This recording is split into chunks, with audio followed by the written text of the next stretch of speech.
اللہم صلی علی سیدنا محمد۔ نحمده ونصلي على رسوله الكريم، اما بعد فاعوذ باللہ من الشیطان الرجیم، بسم اللہ الرحمن الرحیم، اهدنا الصراط المستقیم صراط الذین انعمت علیہم، صدق اللہ مولانا العلی العظیم۔ اللہ تعالیٰ نے سورہ فاتحہ میں ہمیں دعا سکھائی ہے، ہم یہ اللہ سے دعا کریں، اهدنا الصراط المستقیم، اے اللہ ہمیں سیدھا راستہ دکھا۔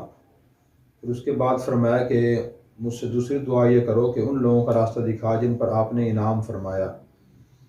اللہ کے انعام یافتہ بندوں کو پہچاننا، ان کی باتیں سننا، ان کا طرز عمل دیکھنا اور اس کو اپنانے کی کوشش کرنا اللہ تک پہنچنے کے لیے ضروری چیزیں ہیں۔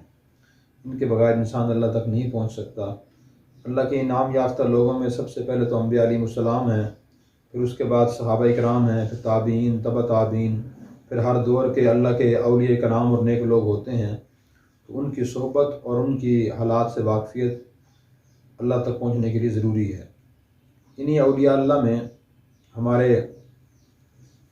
استاد محترم مفتی اعظم پاکستان، عالم اسلام کی عظیم شخصیت، مفسر، محدث، مصنف اور بہت بڑے منتظم حضرت مولانا مفتی محمد رفیع عثمانی صاحب رحمۃ اللہ علیہ بھی تھے۔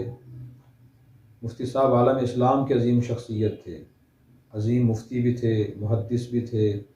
دارالعلوم کراچی 72 ایکڑ رقبے پر پھیلا ہوا ایک بہت عظیم الشان دینی ادارہ ہے، اس کے ڈائریکٹر کہہ لیں یا صدر اور محتمم بھی تھے، وہ عرصہ دراز تک اس کے منتظم رہے۔ تو مفتی رفیع عثمانی صاحب رحمۃ اللہ علیہ کی کچھ باتیں آپ کے سامنے عرض کرنا چاہتا ہوں تاکہ ان باتوں سے ہم اور آپ مستفید ہو سکیں۔ ایک تو مفتی صاحب اتحاد بین المسلمین کے بہت بڑے داعی تھے۔ وہ یہ کوشش کرتے تھے کہ مسلمانوں میں جو فرقے ہیں ان میں انتشار نہ ہو، اتفاق ہو۔ اور ہمارے سامنے بھی حضرت رحمۃ اللہ علیہ آپس کی غلط فہمیوں کو ختم کرنے کے لیے بہت سی باتیں ارشاد فرمایا کرتے تھے کہ جتنی بھی دوریاں آپس میں ہیں تو ان اکثر دوری کی وجوہات فرماتے تھے غلط فہمیاں ہیں۔ ایک مسلک کا شخص ایک بات کہتا ہے، دوسرا اس کا مطلب کوئی اور سمجھتا ہے، کچھ اور مطلب لیتا ہے۔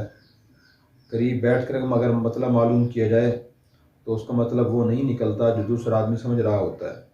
میں نے خود ذاتی طور پر بھی ایسے حضرت رحمۃ اللہ علیہ کے ان ارشادات کی وجہ سے دوسرے مسالک کے کچھ لوگوں سے تحقیقات کی ہیں جو ہمارے ہاں مشہور ہیں، ان کے برعکس وہ تحقیقات نکلی ہیں کہ ہم کچھ اور سمجھتے ہیں، دوسرا کا عقیدہ ہی نہیں ہے، وہ نظریہ ہی نہیں ہے۔ ایک تو اس بات پر بہت زیادہ زور دیا کرتے تھے۔ تو ہم میں سے ہر شخص کو بھی اس کا اہتمام کرنا چاہیے کہ آپس کے انتشار کو، آپس کی دوریوں کو ختم کر کے اتفاق اور اتحاد پیدا کرنے کی ہر ممکن کوشش کرنی چاہیے۔ دوسرا حضرت رحمۃ اللہ علیہ فرمایا کرتے تھے کہ جیسے تقویٰ کھانے پینے کی چیزوں میں ہوتا ہے کہ آدمی کوشش کرتا ہے کہ میں حرام چیز نہ کھاؤں، اسی طرح تقویٰ فی المال بھی ایک تقوی قسم ہے۔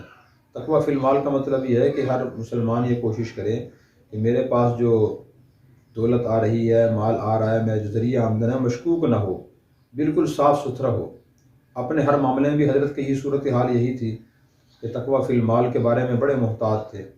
فرماتے ہیں کہ دارالعلوم کراچی میں کروڑوں روپے آتے ہیں اور خرچ ہوتے ہیں، نہ پیسہ میرے ہاتھ میں آتا ہے اور نہ میرے ہاتھ سے جاتا ہے، بلکہ میرے صرف کاغذوں پر سائن اور دستخط ہوتے ہیں، اس کے بعد پیسہ چلا جاتا ہے۔ اور تقریباً جتنے بھی لوگ دارالعلوم کو جاننے والے ہیں سب جانتے ہیں کہ وہاں کا مالی نظام بہت ہی شفاف ہے۔ اسی طرح طلباء کو یہ نصیحت فرمایا کرتے تھے کہ فراغت کے بعد آپ کوشش کریں کہ ایسے کام میں مصروف ہوں جس میں آپ کا معاش بھی ہو اور آپ کا دینی سلسلہ بھی ہو، یعنی تعلیم ہو، تدریس ہو۔ تو ایسے جو بھی سلسلہ آپ کو مل جائے اسے سب سلسلوں میں فوقیت دیں اور اپنی تمام صلاحیتیں اس پہ خرچ کرنے کی کوشش کریں۔ اسی طرح محنت اور جد و جہد اور کوشش کی بہت زیادہ ترغیب دیا کرتے تھے۔ اسی طرح ایک صفت حضرت استاد محترم رحمۃ اللہ علیہ کی یہ تھی کہ وہ رحم دل تھے، ان کے اندر دوسرے مسلمانوں کا احساس بہت زیادہ تھا۔ جب بھی طلباء یا اساتذہ یا مسلمانوں کے بارے میں کوئی پریشان کن خبر آتی تو بہت زیادہ پریشان ہو جایا کرتے تھے، اور اپنی استطاعت کے مطابق اپنے متعلقین کے ذریعے خود بھی ان کی راحت رسانی کی بھرپور کوشش فرمایا کرتے تھے۔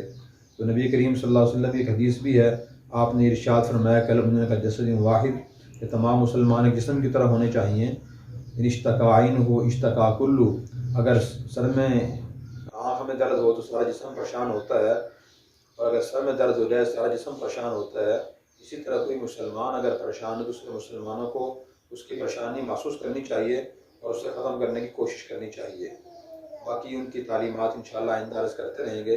اللہ تبارک و تعالی ہمیں اپنے اکابرین کی اتباع اور پیروی کرنے کی اور ان سے سچی محبت کرنے کی، ان کے راستے پر چلنے کی توفیق عطا فرمائے۔